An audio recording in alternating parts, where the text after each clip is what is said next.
So, welcome to our first parish online Vesper service this evening. Most of you know me. I'm Cathy Livingston, and I have the pleasure of leading this service this evening. And I'm part of the rotating leadership team that consists of Reverend Katie, Charles Thomas, Rebecca Kellershow, and myself. So, this is the time between Thanksgiving and Christmas is almost always a busy time of year, especially when Thanksgiving comes so late. So taking time to hit the pause button and enjoy a reprieve from the rushing that we do is trying to accomplish everything that we set out to do. Um, and I think it's a wonderful tradition. It gives us time to just pause for a moment and think about our day, what we've experienced, to set our intention for this evening and to think about tomorrow. So tonight we're going to focus on the celebration and the rituals connected with winter solstice.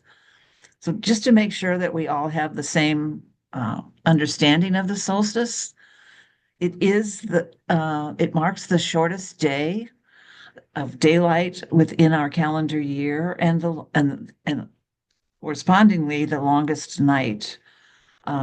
This occurs when the Earth's axis tilts furthest from the sun, making the sun appear lowest in the sky. And that low angle directly causes our shadows to be their longest. So there's another element of darkness that comes in from where the sun is positioned. And we in present day at least have more information about what's going on in our world with the solstice. I think about earlier generations. And when we went through this and you didn't have meteorologists on the evening news, you wonder what people thought, were they wondering what's happening? Will I survive this? Will light ever come back? So we're fortunate that we understand more about this. And I'm going to share a poem by Susan Cooper called The Shortest Day. And it is posted in the chat if you like to follow along as I read it. This poem reminded us that we're not alone in experiencing this. People all over the world have done it for years. And so the shortest day um, came and the year died. And everywhere down the centuries of the snow white world came people singing, dancing to drive the darkness away. They lighted candles in the winter trees. They hung their homes with evergreens. They burned beseeching fires all night long to keep the year alive. And when the New Year's sunshine blazed awake, they shouted, reveling. Through all the frosty ages, you can still hear them echoing behind us. Listen, pay attention. All the long echoes sing the same delight. This shortest day, as promise, wakens in the sleeping land. They carol, fest, give thanks, and dearly love their friends. And they hope for peace, as so do we here now, this year and every year. Welcome Yule. So we're going to just take a minute or so to listen to some music and hopefully watch it snow, but you don't have to worry about shoveling this. You can just enjoy it. Um, so I want you to think about, what's your signal that winter has begun? Is it the solstice? Is it when you realize it's time to turn the heat up? Or to look for the heaviest winter coat that you have? Maybe when you decide you better put on a hat. So, or maybe it's jumping up, being reluctant to get out of bed in the morning when you hear on the morning news that it's only 6 degrees, as it was, I think, on Tuesday morning. So enjoy this music. Think about when the winter starts for you.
I hope you got the sound. Rebecca, I texted you. I'm not getting sound, so I don't know if everybody else is. They're not getting sound either. Okay. Can you hear me? Yes. Okay, they can hear me. All right.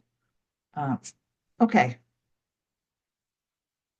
So we'll work on sound, but as I light our candle for joys, concerns, and for the world, I'm going to give you a minute to just think about how you respond to each one. Um, so we'll start with a candle for joy. You can turn this so you can see it. Oops, I have to put it over here. Okay. So what brought you joy today? Um,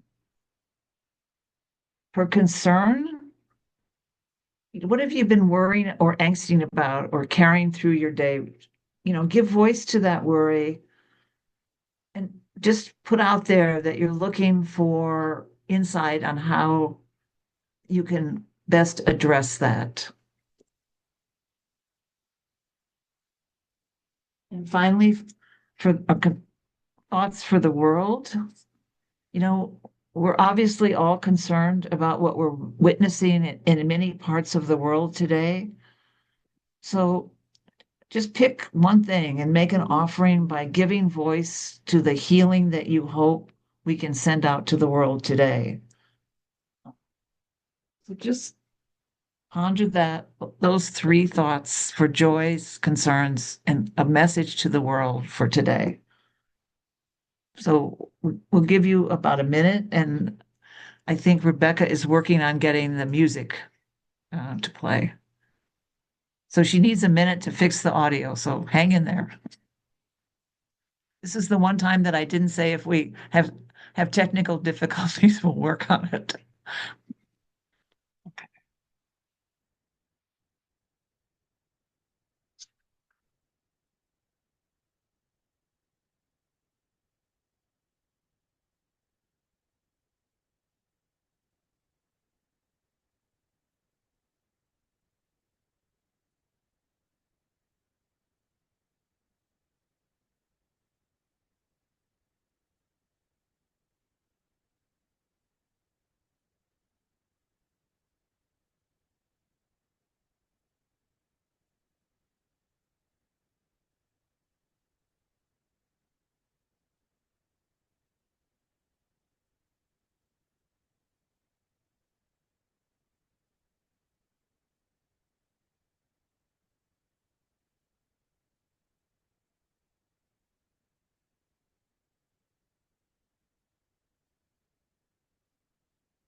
Oh, just did you get music back yet? No? Okay. All right. Okay. So let's work our way toward a spiritual practice for the solstice. So, I actually enjoy all four of our seasons in this part of the world. But if I was pressed for my favorite, my answer probably wouldn't be popular with most people because I would choose winter. Um, do I like all parts of this seasons? For the most part, yes. Although, in all honesty, I have to work at psyching myself when it's time to go outside and get the snowblower cranked so that I can clear the driveway. But once I'm out there, I find it just very peaceful place to be. I think what wins me over is the beauty and the quiet of snow falling. Um, I think part of my preference for winter was probably influenced by the gift of snow days when I was in K through 12. And then when I was a teacher, I have to admit, I think I enjoyed snow days even more. So that was probably a contributing factor. A couple of years ago, I purchased Nina McLaughlin's book, it's a short essay on the winter solstice. In her essay, she talks about our responses to the solstice, which actually means the sun stilled, are patterned, ancient, and explicable and they're related to our darkest fears and yearning for survival. Uh, Anne Dillard in Pilgrim at Tinker Creek labels the solstice as a profound moment of cosmic tension, a dark pause before renewal, where the world reveals both its stark beauty, violence, and mystery, prompting deep questions about life, death, and the Creator's extravagant, often cruel design. Dillard reminds us that solstice, despite its darkness, holds the promise of light's return, a symbolic rebirth that Dillard connects to deeper spiritual renewal, as hinted by the ancient traditions associated with this point of the year. So for her, the winter solstice isn't just a date on a calendar, it's a spiritual gateway, a stark moment to confront the world's wild, beautiful, and terrifying reality and find presence and comfort within it. The solstice serves both as a physical reality for me, but it also serves as a metaphor for our own lives. Because within our own lives, we all have moments of light, but we also have moments of darkness that can be brought by either external events outside of our control, or they're the result of some of our own shadows, which are also symbolic for the parts of ourselves that we know less about and that we don't always recognize that we're functioning from the shadow. Rilke is quoted as saying that the cold season is the time for tending one's inner garden. So I think that speaks to me in part because I am a gardener. So I start in April cleaning up my yard, getting ready for planting. In May, I am planting. And then for all of summer, I'm taking care of things, watering, tending. So come September and October, I'm putting the garden to bed. So to think about tending to my inner garden is just a continuation of how I spend my time. So when I get around to December 1st, I look forward to enjoying rewarding periods of time reading, reflecting, and experience a sense of renewal. I don't find the solstice and the emphasis on it being the shortest day depressing. Instead, I welcome it as the marker of when the days will become longer. So, being inside more, I find myself having more time for reflection, including meditating. I also use it probably more so than I do New Year's or January 1st to sort of explore my intentions for the coming year. And when I get these brief insights about how I might reorganize my emphasis on spending time, I just jot those insights down and I have time to ponder them before we actually turn the calendar to the next year. So, Parker Palmer, who's one of my favorite spiritual guides, reminds us of the benefits of dwelling in the darkness long enough to learn what it has to teach us. We all know that there are likely going to be more dark periods in our life, so it's good to develop that skill. We've been somewhat brainwashed that darkness is a bad thing, but I remember doing a retreat, in-person retreat with Parker Palmer, where one of the exercises is we had to make a list of things that we felt were real positive things in our life. Then we had to make a list of things that we felt were real challenges. And then we had to make a decision about or an assessment of which period prompted us to grow and expand the most. And it was a unanimous decision that we all grew the most from some of the darkest periods that we went through because we had to find new resources within ourselves. So let's spend time, if we can get the music, and allow ourselves to contemplate how we might make the most of the upcoming days as we spend more time in dark than in light. How might we use this time for reflection and in generating new insights on how we can enrich our lives? So just note your thoughts while listening to the following music. I'm optimistic here, inviting your inner guidance system to suggest areas where you may want to expend more energy in the coming new year.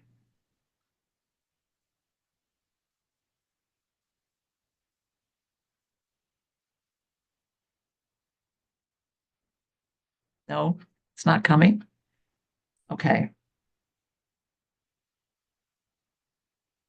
All right. I'm going to go ahead, Rebecca. Okay. Okay.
Welcome back.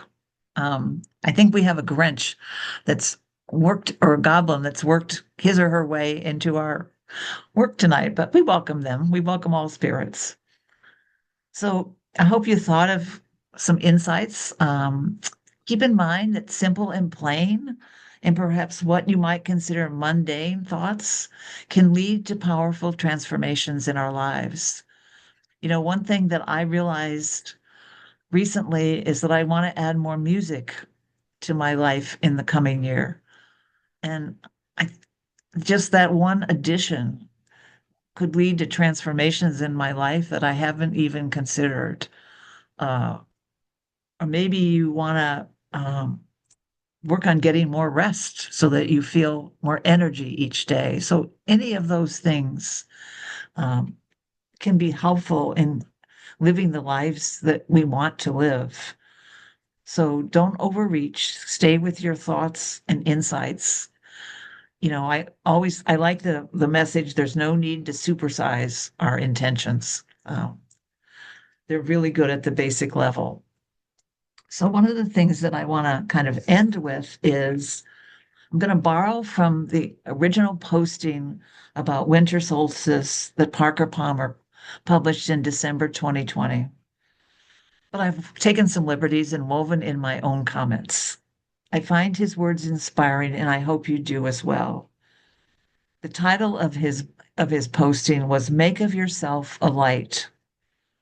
So it's December, the winter solstice on my patch of the planet. This is him speaking. As we approach the longest night of the year, we're still besieged by the darkness that caused much suffering this year.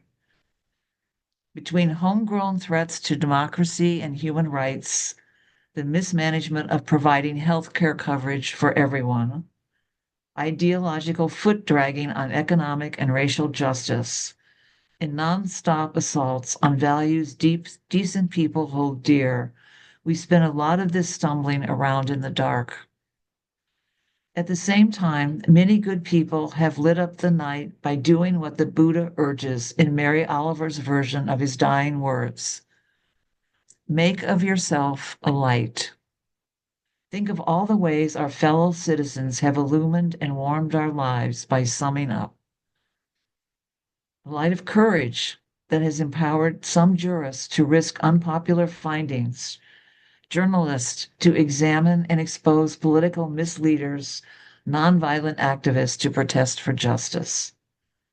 The light of truth telling by civil servants who have risked their jobs and their families' safety to reveal the machinations of thugs in high office and out in the woods whose sole interest is self-interest. The light of generosity that shines when folks who have more than enough share with those who don't, while urging this rich country to care for the poor, despite all the ignorant rants about socialism. We already have socialism, but it's for the rich. The poor are way overdue for their share.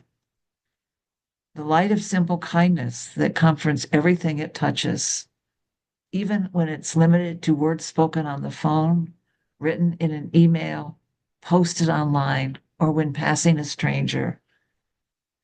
If you feel, as many do, that you have nothing to offer, please think about this line from the poem. Clearly, I'm not needed, yet I find myself turning into something of inexplicable value. That's exactly what we all are, and the rest of us need all of us. We all have some form of light to share with someone who needs it. Every day we can ask ourselves, how might I light the path today for frightened people lost in the world? When I'm walking, I have a very active imagination. So when I'm walking sometimes, I have this imaginative thought that would be wonderful if we all had an internal mechanism in place. Then when we passed a kindred spirit on our journey, we had a button we could push to each light up. Just would be wonderfully encouraging to know that we are surrounded by kindred spirits who care. So I'm sorry that we didn't get to bless you with music, although we got a little bit at the end. But thank you for being here. Um, we'll conclude our Vespers to see if we have some music. Um, and then we can wave goodbye and log off, but have a peaceful, restful evening.